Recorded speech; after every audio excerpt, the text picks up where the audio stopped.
orateur, vous avez la parole. Bon, merci beaucoup, Pasteur Obed. Donc, nous bénissons également tous les bien-aimés qui se sont déplacés pour que nous puissions ensemble partager la parole. Et nous bénissons également tous les bien-aimés frères et sœurs qui nous suivent à partir de la maison. Donc, il s'agit d'une séance de partage. Ce que j'ai toujours appelé le ministre face au peuple, qui est notre troisième édition, autour de laquelle nous répondons aux questions. Donc, nous pouvons ouvrir les portes pour recevoir toutes les questions que vous pouvez avoir, mais comme vous savez, il est possible que nous ne puissions pas répondre à toutes les questions. Donc, pendant que je serai en train d'exposer, si quelqu'un a une question, il suffit d'écrire la question sur le chat de la conversation. Comme ça, certains bien-aimés vont récupérer la question. Ils nous feront parvenir afin que nous puissions répondre. Donc, le plus vite serait le mieux, parce que vous savez que la dernière fois qu'on a organisé une telle séance, nous sommes restés pendant plus de 5 heures. Alors aujourd'hui, nous ferons tout au plus 2 heures, 2h30 pour finir, parce que nous avons d'autres programmes après, et nous croyons que le partage d'enseignement ne prendra jamais fin. Parce que tant que nous sommes sur la terre, nous continuerons toujours à partager la parole du Seigneur. Le thème que nous nous sommes choisis, donc, c'était premièrement comprendre l'œuvre de la croix. C'était le combat spirituel. C'était le péché contre le Saint-Esprit. Et nous pourrons également ouvrir une petite brèche à propos de mariage et de divorce, parce que nous avons également reçu beaucoup de questions. Mais dans mon exposé, ce que je vais devoir faire, c'est juste tracer les grandes lignes. Tracer les grandes lignes pour que, à partir de ces grandes lignes, que nous puissions aborder les questions que nous pouvons avoir.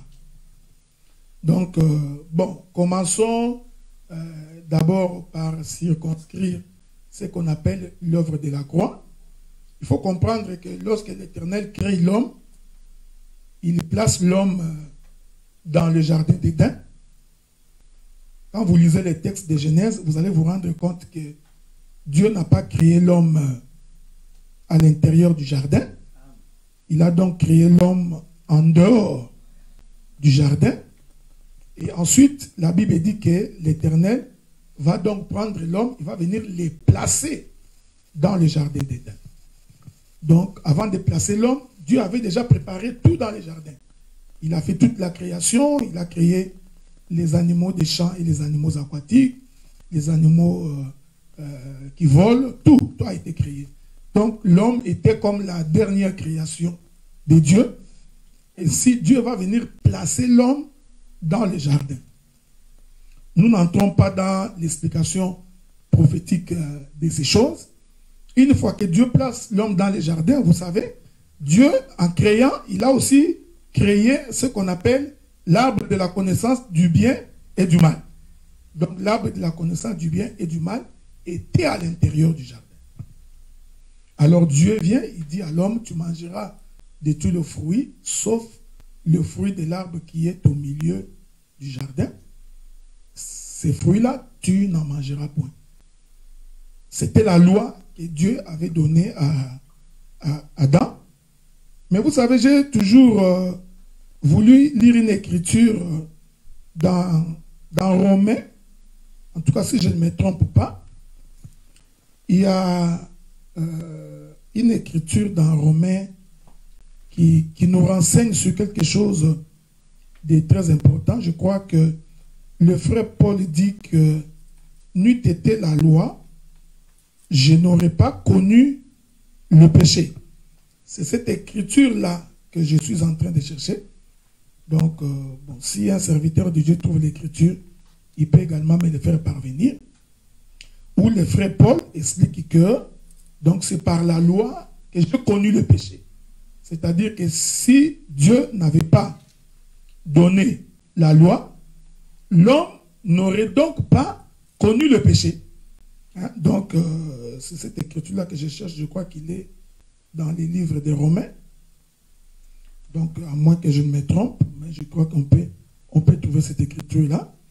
Donc, c'est Romains, chapitre 7, dit-on, le verset 7. Chapitre 7, verset 17, hein? Oh, 7, 7. Bon, nous prenons Romains chapitre 7, le verset 7. La Bible dit ceci. Que dirons-nous donc? La loi est-elle péché? Loin de là. Mais je n'ai connu le péché que par la loi. Car je n'aurais pas connu la convoitise si la loi lui dit tu ne convoiteras point. Donc, le frère Paul explique que, en fait, la loi n'est pas mauvaise. La loi n'est pas un péché. Mais c'est au travers de la loi que l'homme a connu le péché. Donc ici, nous parlons au fils de la maison. C'est-à-dire que si Dieu n'avait pas mis la loi dans les jardins d'Éden, l'homme n'aurait jamais péché. Curiosité de l'homme. Et nous disons que Dieu a fait ça à dessein. Parce que le souci de Dieu était que l'homme puisse pécher. Bon, je sais que ça va scandaliser un peu beaucoup de gens. Comment Dieu voulait que l'homme puisse pécher? Parce qu'il y a encore une écriture dans l'Apocalypse qui dit que l'agneau de Dieu a été immolé dès avant la fondation du monde. C'est-à-dire avant même qu'on fonde le monde, l'agneau de Dieu, Dieu l'avait déjà immolé. Or, nous savons que l'agneau est immolé à cause du péché. Mais comment voulez-vous que, alors que Dieu, l'homme n'avait pas encore péché, mais Dieu avait déjà prévu que l'agneau devait mourir? C'est ici que nous expliquons le plan de la rédemption. Donc, l'homme pêche. L'Écriture dit, Dieu fait un habit en peau d'animal et Dieu chasse l'homme du jardin. Malgré le fait qu'il avait couvert la nudité de l'homme, Dieu l'a quand même chassé du jardin. L'homme va donc se retrouver en dehors du jardin. Quand il se retrouve en dehors du jardin, le souci de l'homme était de revenir. C'est ce que Dieu a dit lui-même.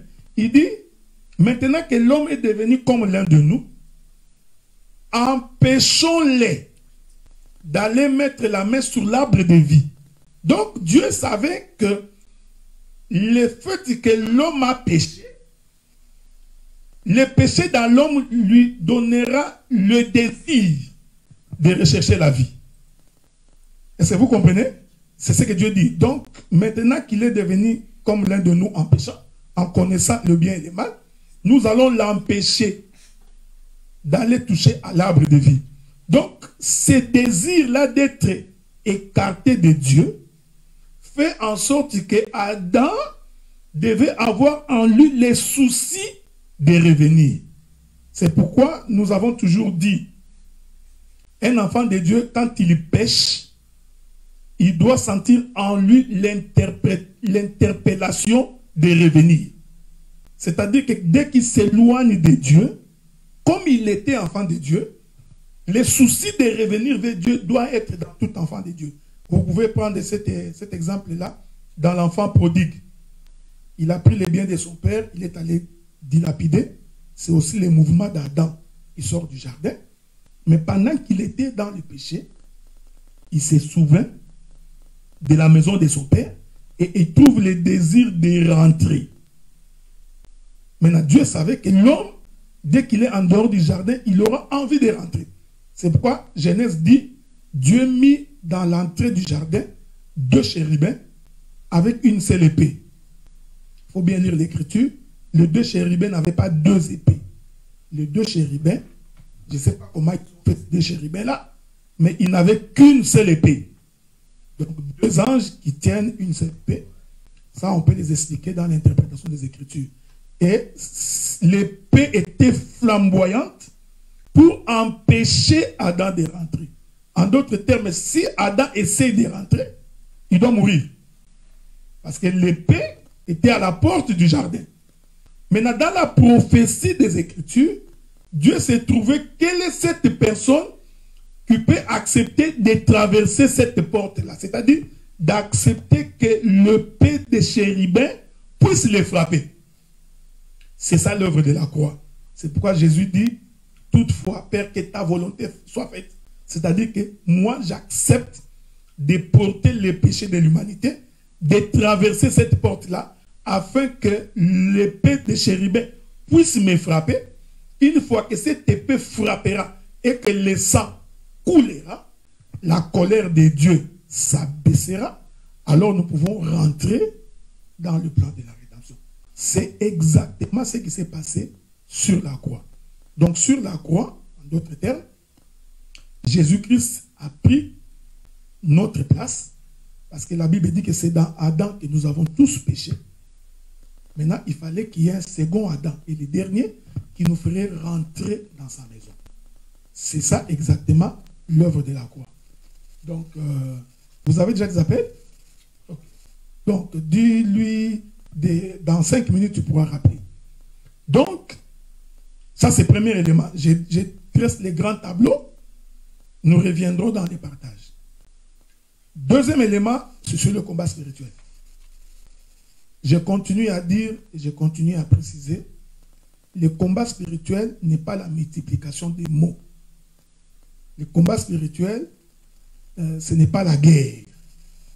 Le combat spirituel, ce n'est pas parce que tu le veux. Il y aura plusieurs éléments dans la Bible. La Bible dit que celui qui combat pour nous, c'est l'Éternel. Je suis dans les livres de Exode. Il dit aux enfants d'Israël, restez calmes. Moi, l'Éternel, je combattrai pour vous. Et j'ai toujours précisé que pour que l'Éternel combatte pour toi, il faut premièrement que tu sois fils de Dieu. Il faut que tu sois enfant de Dieu. Donc, le premier élément du combat spirituel, vous comprenez, c'est la conversion. Donc, tout homme qui n'est pas converti, il ne peut pas prétendre qu'il fait un combat spirituel. En tout cas, ce n'est pas le combat de Dieu. Pour que ce combat-là soit un combat spirituel, parce que c'est toujours Dieu qui combat pour son peuple, alors il faut premièrement que vous soyez le peuple de Dieu.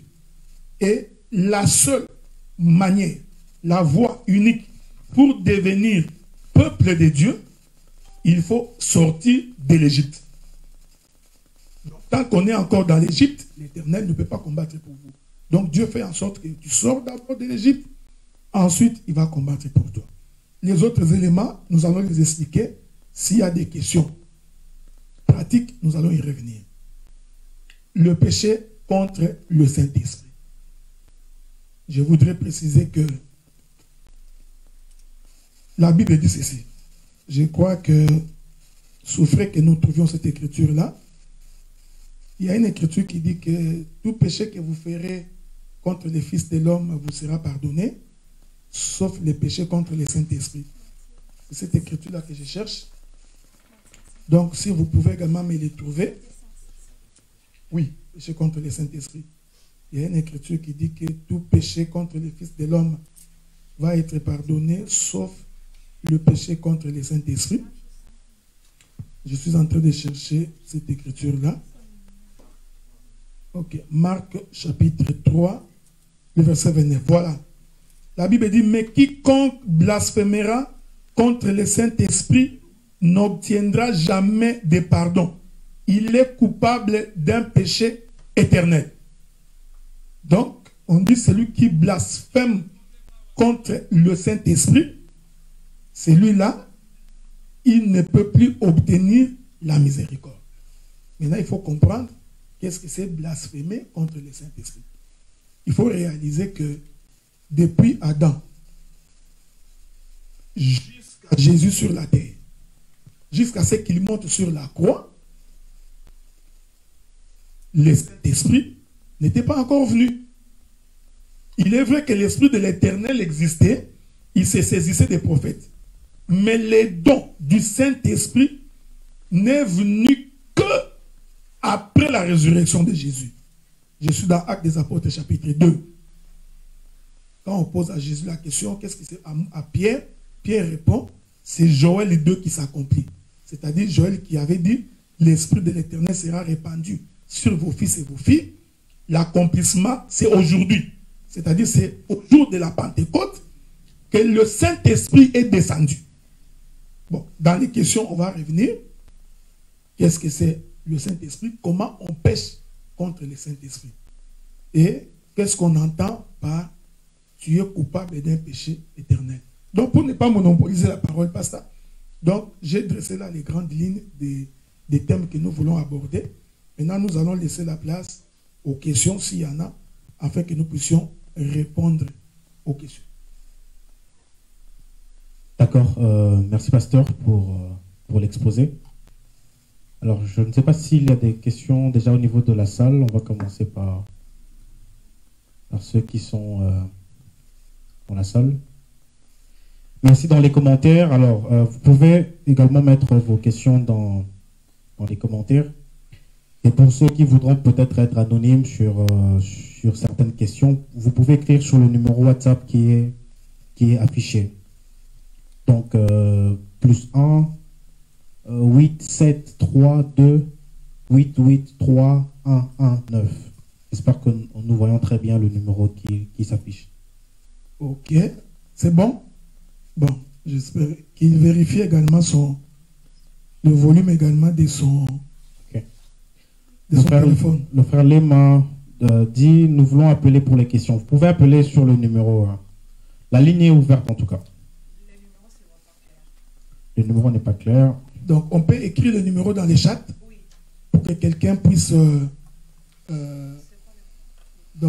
Frère Giré, tu peux écrire le numéro sur les chats. Le numéro, c'est +1 8 7 3 2 8 8 3 1 1 9. Donc, voilà. Voilà. Vous avez le numéro. Donc, comme nous sommes au Canada, vous mettez +1 et vous pouvez appeler sur WhatsApp.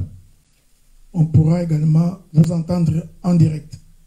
Oui, nous rappelons, le thème, c'est l'œuvre de la croix, le combat spirituel, le péché contre le Saint-Esprit, mariage et divorce. Ok, le temps que les questions arrivent, j'ai une question. Que certainement beaucoup de personnes aussi se poseraient. C'est la question de savoir, est-ce qu'un enfant de Dieu qui a cru, enfin je veux dire une personne qui a cru à Jésus, qui confesse de sa bouche, comme la Bible nous dit, si tu confesses de ta bouche, tu seras sauvé.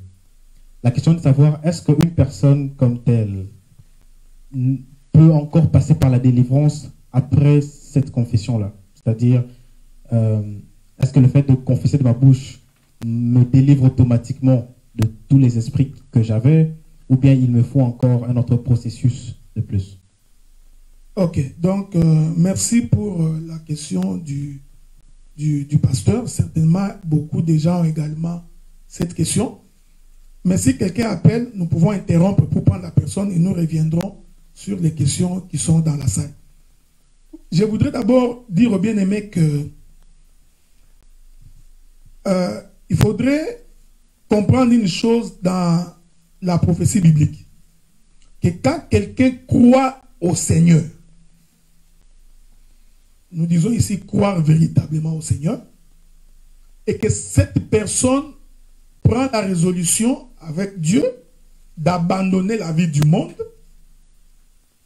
cette délivrance-là s'est faite une fois toute la vie. Mais ici, il faut faire attention. Le fait d'avoir abandonné le monde ne veut pas dire que tu as automatiquement abandonné tous les péchés. Donc cette nuance-là, elle est importante. C'est-à-dire que je peux croire au Seigneur aujourd'hui, mais cela ne veut pas dire que tout ce qui m'est lié, tout ce que je portais, devrait m'abandonner immédiatement. Je vais donner une illustration qui est très claire dans les Écritures. Israël est sorti de l'Égypte une fois pour toutes. il n'est plus rentré. C'est ce que j'explique, croire et sortir. Mais cela n'a pas empêché Israël de pécher pendant la marche jusqu'à arriver à Canaan. Donc nous voulons dire que la délivrance, la racine qui ôte les péchés dans l'homme, Jésus l'a déjà ôté, crucifié sur l'œuvre de la croix. Maintenant, quand nous croyons au Seigneur, nous faisons maintenant une marche avec le Seigneur. Cette marche-là avec le Seigneur permet à ce que, étape par étape, procédé par procédé, pour que la vie du péché puisse nous abandonner complètement. Je vais m'illustrer aussi autrement. Je peux avoir été délivré du vol. J'ai cru au Seigneur, j'ai quitté le monde.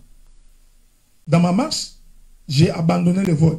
Je précise toujours que l'homme n'abandonne pas le vol parce qu'il veut. Quand bien même qu'il veut, mais si l'Éternel ne l'aide pas, il ne peut pas abandonner. Voilà pourquoi, dans la marche de tout enfant de Dieu, il doit compter sur l'aide de l'Éternel. C'est pourquoi nous avons toujours dit aux bien-aimés, quand vous avez des faiblesses, il faut aussi prier pour que Dieu t'aide. De la même manière que tu pries pour que Dieu puisse ôter la maladie, les souffrances, de la même manière aussi, il faut que tu pries pour que Dieu puisse t'aider en ôtant les péchés dans ta vie. Maintenant, et ça, c'est un processus jusqu'à ce que nous allons arriver à Canaan. Là, je suis sur le plan du péché. Maintenant, je suis maintenant sur le plan des possessions démoniaques. Parce que ça aussi, c'est important. Même les différentes possessions démoniaques, dans la marche pastorale et apostolique, peut prendre du temps. C'est-à-dire, quelqu'un peut être possédé par un esprit d'impudicité. C'est un esprit. Il est incapable de se contenir. Vous avez exhorté, vous avez parlé. Il connaît la parole, mais lui-même est incapable de s'en sortir. Une personne comme celle-là, dans sa marche, il faut qu'il passe par la délivrance. Maintenant, nous voulons dire une chose ici, Pasteur Robert. C'est que quand la délivrance est de l'Éternel sur un sujet, cette délivrance-là doit s'opérer une fois pour toutes. Quand c'est Dieu, je donne un exemple, je suis possédé de l'esprit d'impudicité. Je viens me confier à toi pour que tu pries. Dieu, si c'est Dieu qui te donne mandat de prier pour que cet esprit quitte. Parce qu'ici aussi, beaucoup de gens font des choses que Dieu ne leur a pas donné mandat. Parce que tu m'auras examiné. C'est pourquoi nous croyons que certaines délivrances, avant de les faire, il faut comprendre la situation. Tu examines, tu vois les pour, les contre, les contours. Dieu t'oriente pour que tu pries. Pour cette question, tu pries, l'Éternel doit me délivrer. C'est obligatoire. Mais ceci ne veut pas dire que puisque je suis délivré de l'impudicité, que automatiquement que je suis également délivré de la calomnie. C'est là où j'explique la marche. En d'autres termes, jusqu'à ce que nous arriverons à Canaan, la vie de tout enfant de Dieu partira de délivrance en délivrance. De délivrance en délivrance. Donc, toute faiblesse. Maintenant, il y a certains liens que j'ai toujours appelés des liens sataniques. Vous avez un parent qui est occultiste, qui est allé faire son pacte avec le diable et qui a pris tous les enfants. Il les a confiés dans ce monde des ténèbres. Cette délivrance-là ne doit se faire qu'une seule fois. C'est-à-dire quand vous vous présentez devant l'homme de Dieu et que Dieu l'a orienté, il fait la prière jusqu'à ce que la personne puisse sentir la délivrance. Nous avons certaines personnes, comme certains frères, ils ont cru au Seigneur, mais ces gens-là ont fait des pactes avec le diable, mais ils n'ont jamais confessé. Ces gens-là, malgré le fait qu'ils ont cru au Seigneur, mais ces esprits-là peuvent encore rester dans leur corps parce qu'il faut qu'ils confessent.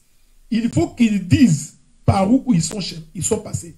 Donc ici, nous expliquons les dimensions les plus élevées de la possession. Hein, parce qu'il y a des possessions qui s'ancrent, donc qui habitent, qui prennent du temps. Je vais prendre un exemple concret. C'est comme une maladie. Quand vous attrapez un petit virus, dès que vous le combattez immédiatement, il s'en va. Mais si le virus demeure, il va faire ce qu'on appelle en cancer, il va se métastaser. Donc, il se multiplie et devient nombreux dans un corps. Et en ce moment-là, même le traitement pour cette maladie-là va aussi prendre du temps pour que la personne soit délivrée. C'est pareil également pour ce qui est du domaine spirituel. C'est pourquoi Jésus a dit un jour aux disciples, mais pourquoi nous avons prié pour tous les autres là, les démons sont partis sans problème, mais celui-là, nous avions essayé, il n'est pas parti. Jésus répond, c'est genre des démons. Ah, donc Jésus différencie qu'il y a des démons qui peuvent partir aussi facilement, comme il y a des démons qui ne partent pas facilement. Généralement, les démons qui ne partent pas facilement, ce sont les démons qui ont pris le temps de demeurer dans un corps. Parce que je voudrais ici encore donner un exemple. Tu te promènes la nuit à 2 h du matin, tu croises un diabolique, quelqu'un de mauvais esprit, et un esprit se saisit de toi. Si dans les 2-3 jours qui suivent, tu te rends compte que quelque chose ne va pas, et que tu vas consulter un homme de Dieu pour qu'on prie pour toi, la délivrance va être aussi facile parce que c'est à peine que tu viens d'entrer en contact avec un démon. Mais si tu demeures avec ça pendant 4 ans, 5 ans, je vais donner un exemple. Les gens qui se masturbent, généralement, la possession de la masturbation ne s'ancre pas quand ils l'ont fait la première ou la deuxième fois. Au fur et à mesure qu'ils prennent plaisir, ils sont en train de nourrir cet esprit. Voilà, donc, parce qu'il faut comprendre que l'esprit mauvais se nourrit aussi. De la même manière que ton esprit spirituel se nourrit par la parole, les démons également se nourrissent. Donc, ces genres de délivrance-là, il faut les considérer que, oui, dans la marche de l'Église, la délivrance va rester un processus. Et nous croyons que les hommes de Dieu qui ont le Saint-Esprit peuvent comprendre, même en regardant l'Église, que cette chose-là, le temps que ça prend, ça commence à poser un problème qui nécessite une délivrance. Je vais prendre un exemple. Un frère qui va dépasser 40 ans, qui travaille, un bon frère qui a l'argent, mais qui ne se marie pas. Il ne pêche pas, il ne fait pas de péché, mais il ne se marie pas 40 à 45 ans. À un moment donné, le ministre de la parole doit se poser la question, qu'est-ce qui ne va pas? Donc, il doit appeler les frères pour lui poser la question, parce que nous croyons que les esprits, ils peuvent bloquer l'avancement d'un enfant de Dieu, existent. Lui va trouver que c'est normal, alors qu'il y a des esprits mauvais qui peuvent l'empêcher d'accéder à ces choses-là. Et quand il se confie, vous allez voir que vous allez prier et que l'homme va se retrouver facilement et avancer. Je ne sais pas si j'ai répondu à cette question-là. Oui, vous avez à peu près répondu à cette question. Avant de passer à un autre type de question, parce qu'il y a plusieurs questions qui entrent, il y a quelqu'un qui pose la question, qui voudrait que vous puissiez éclaircir sur c'est quoi un démon. Parce que beaucoup de gens ne savent même pas peut-être c'est quoi, qu'est-ce qu'on appelle démon, qu'est-ce qu'on appelle mauvais esprit. La question vient de ministre Grâce Révélée, quelque chose comme ça, ouais. Ok. Merci beaucoup pour la question. Mais il faut d'abord commencer par considérer que les démons sont tous les serviteurs du diable. Nous allons d'abord commencer par là. Les démons, c'est un esprit, mais un esprit mauvais. Un esprit qui est au service du diable. Je donne d'abord cette première définition. Deuxième élément, pour que l'on sache que c'est un démon, le démon fera en sorte que tu n'atteignes pas ta marche avec le Seigneur. Je voudrais d'abord prendre une illustration dans la Bible, parce que la Bible dit que ce qui arriva à Israël devrait nous servir d'exemple. Je vais commencer par là avant d'entrer dans les domaines spirituels. l'Éternel fait sortir Israël de l'Égypte, quel est le destin de Dieu pour le peuple? C'est arriver à Canaan. J'espère que vous me suivez. Donc, ce que Dieu veut pour son peuple, c'est quitter l'Égypte et arriver à Canaan. Mais dans la marche pour arriver à Canaan, Israël va rencontrer des nations qui vont l'empêcher d'atteindre Canaan. Ici, je suis d'abord dans l'exemple. C'est-à-dire que tout peuple qui a empêché Israël d'arriver à Canaan est catégorisé dans la pensée prophétique de l'Écriture comme étant les démons. Ce sont des esprits. C'est pourquoi, quand vous lirez le combat d'Israël avec Amalek, qui était un peuple, sera un combat de génération en génération. Or, aujourd'hui, Israël ne combat pas Amalek. Mais Dieu dit que de génération en génération, ce combat-là existera. Donc, Dieu prend un peuple physique pour identifier le peuple, l'esprit mauvais qui va t'empêcher d'avancer. Donc, par les démons, tout esprit qui t'empêche de vivre la parole.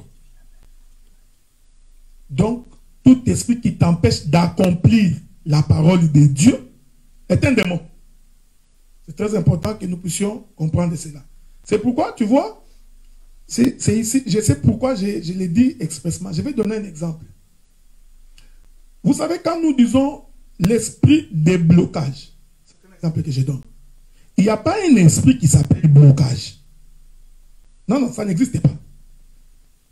Mais quand nous disons esprit de blocage, nous comprenons, nous, dans l'évangile, quand tu fais l'impudicité, en fait, c'est l'esprit d'impudicité qui te bloque pour aller vers Dieu.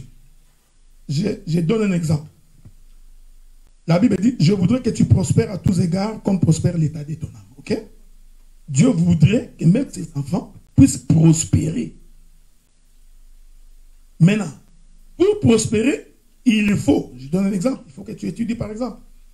Il faut que tu fasses du business. Il faut que tu réussisses dans tes entreprises pour atteindre une forme de prospérité, pour accomplir l'écriture. Ici, nous ne disons pas que nous sommes à la recherche de la prospérité matérielle, mais David avait dit, Dieu, ne fais pas de moi trop riche, de peur que je puisse m'écarter de toi, mais ne fais pas de moi non plus pauvre. Parce que si je manque, je vais également te maudire. Donc, vous comprenez que dans la vision de Dieu, nous ne pouvons pas manquer à manger ni à boire ou loger. On ne peut pas manquer ces choses-là. Maintenant, je prends un exemple qui est tout à fait simple. Tu as fini, chaque fois que tu vas rechercher le travail, parce que la prospérité ne peut pas venir par la prière. Chaque fois que tu vas rechercher le travail, on te refuse le travail. Donc, tu comprends qu'il y a un esprit qui t'empêche d'accéder à ce travail, parce que quand tu parles du travail, certainement que tu vas payer tout ce que tu as besoin. Donc, et t'empêche de t'épanouir avec le Seigneur. Ici, je parle aux enfants de Dieu.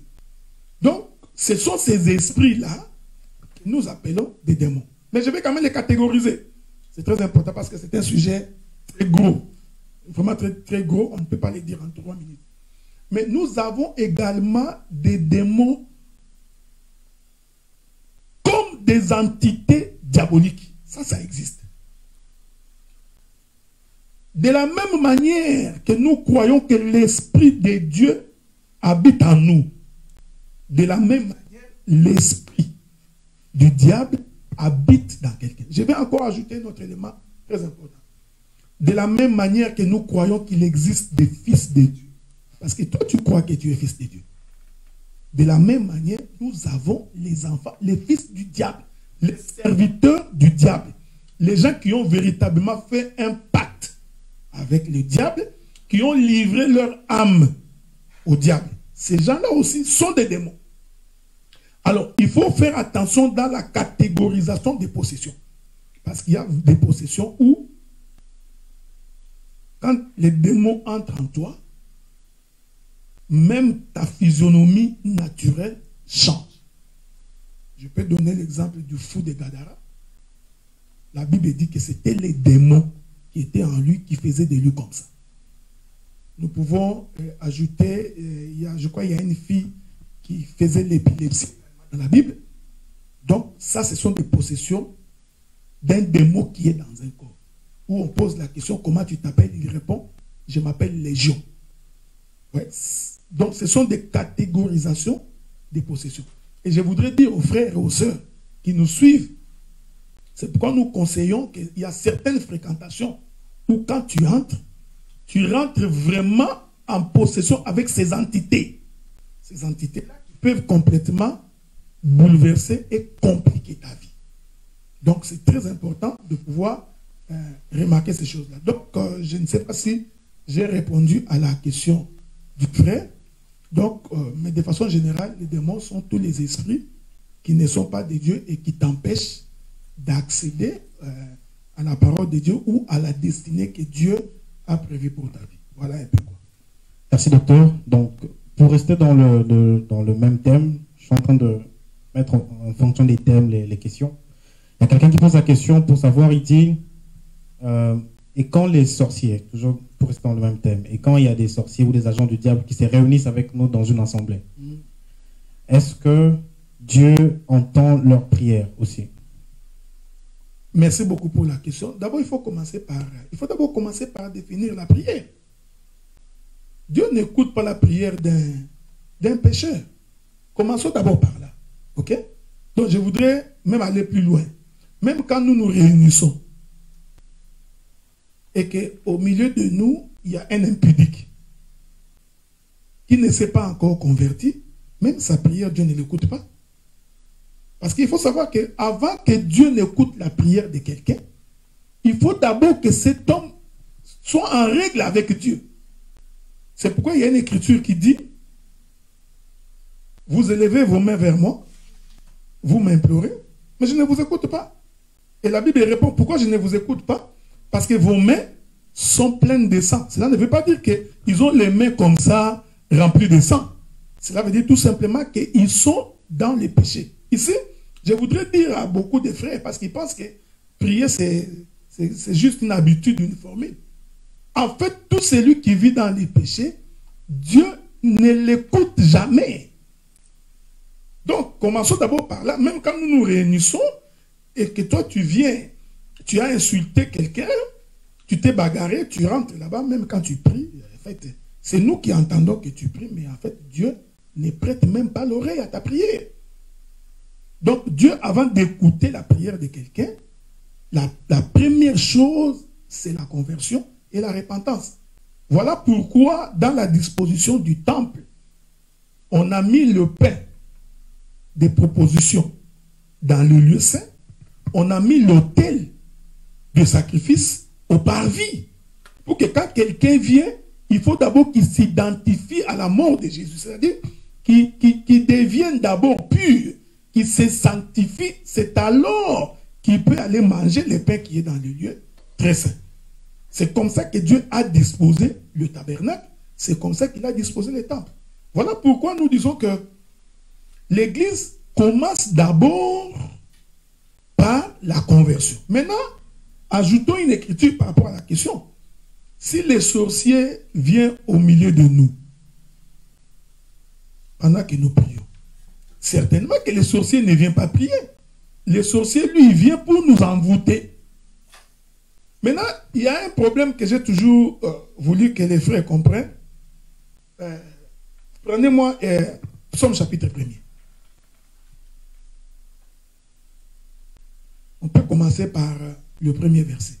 Psaume chapitre 1er, lisons les premiers versets. Psaume, premier chapitre, verset 1er. Heureux l'homme qui ne marche pas selon le conseil des méchants, qui ne s'arrête pas sur la voie des pécheurs et qui ne s'assied pas en compagnie des moqueurs. Continue, mon frère. Mais qui trouve son plaisir dans la loi de l'Éternel et qui la médite jour et nuit. Verset 3. Il est comme un arbre planté près d'un courant d'eau qui donne son fruit en sa saison et dont le feuillage ne se flétrit point. Tout ce qu'il fait lui réussit. Le verset qui vient. Le verset 4. Il n'en il n'en est pas ainsi des méchants. Voilà. Ils sont comme la paille que le vent dissipe. C'est pourquoi les méchants ne résistent pas au jour du jugement, ni les pécheurs dans l'assemblée des justes. Vous voyez, frère, ça c'est la foi. L'église, c'est un endroit qui reçoit tous les pécheurs. Mais pour quel but? C'est pour que les pécheurs se convertissent. Donc les gens qui disent que non, l'église, c'est l'endroit où on peut recevoir les voleurs, les impudiques, les calomniateurs, tout ce monde-là. Nous disons oui. Mais pour quelle finalité? C'est pour que ces gens-là soient transformés. Donc si nous avons au milieu de nous un sorcier qui demeure année après année et qu'il ne nous quitte pas, c'est que nous n'avons pas la puissance du Saint-Esprit. Ou alors, l'exercice des dons ne s'opère pas dans cette église, frère. Je voudrais dire une chose ici, frère. Vous savez, quand quelqu'un est possédé et qu'il n'a pas l'intention de se convertir, parce que, ça je ne voudrais pas dire pour ne pas susciter des questions, parce que j'ai toujours pensé que la sorcellerie est liée à l'âme de la personne. Mais essayons de ne pas entrer dans ces domaines-là pour ne pas susciter beaucoup de questions. Okay? Et que les sorciers viennent au milieu de nous et que nous ne servons pas Dieu dans la vérité. Ces sorciers, on ne peut pas les voir. Donc c'est pourquoi l'Église a besoin des prophètes.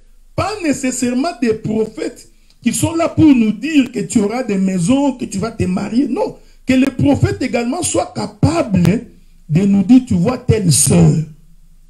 Dieu me montre que c'est une sorcière. Et je vous dis, frère, l'Éternel expose. C'est ce que Psaume dit. Le méchant ne peut pas résister dans une assemblée de saints. Ici, l'assemblée des saints, je ne parle pas de la communauté de gens qui se réunissent. C'est-à-dire des gens qui craignent Dieu.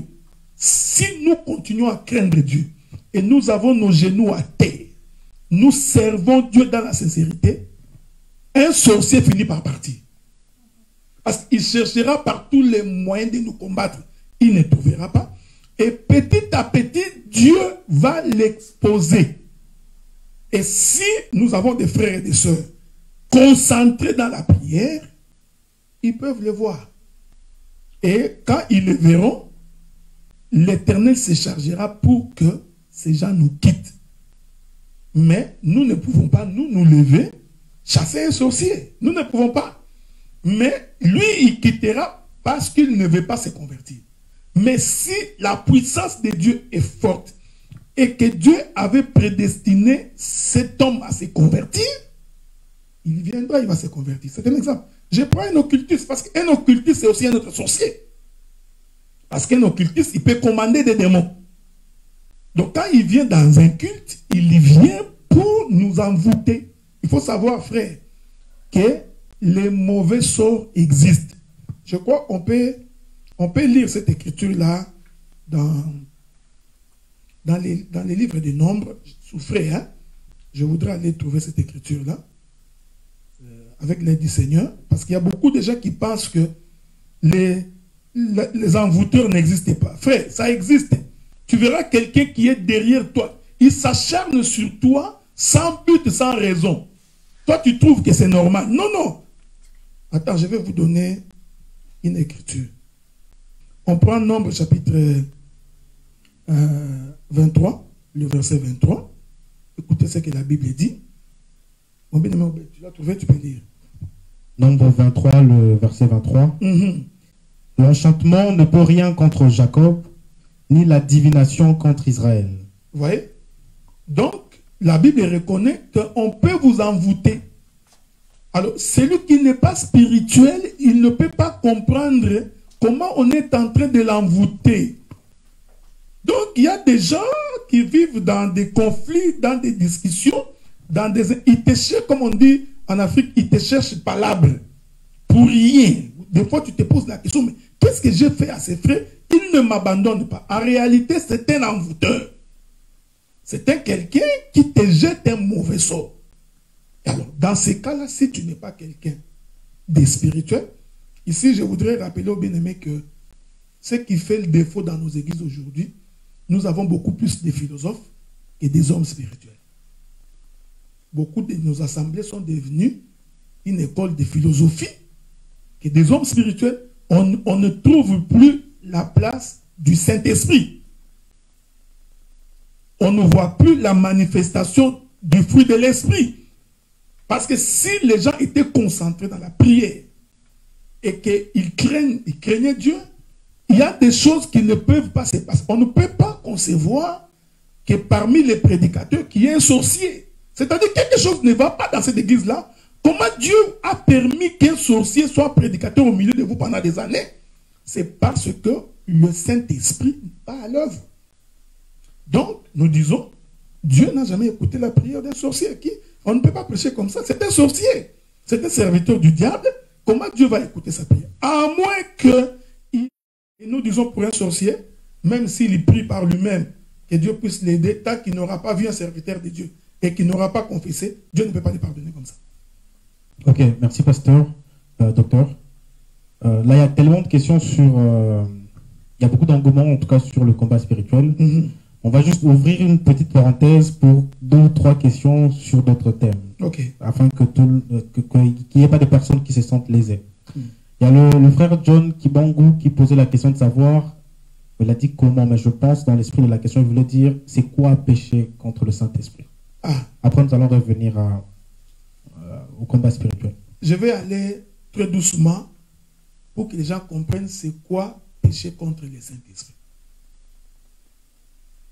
1 Thessaloniciens chapitre 4 nous dit, le Saint-Esprit est un sceau, un gage pour notre salut. C'est-à-dire, celui qui n'a pas le Saint-Esprit ne peut pas être sauvé. Je crois que là, vous allez comprendre. Donc, en d'autres termes, pécher contre le Saint-Esprit veut dire tout simplement ne pas avoir le Saint-Esprit.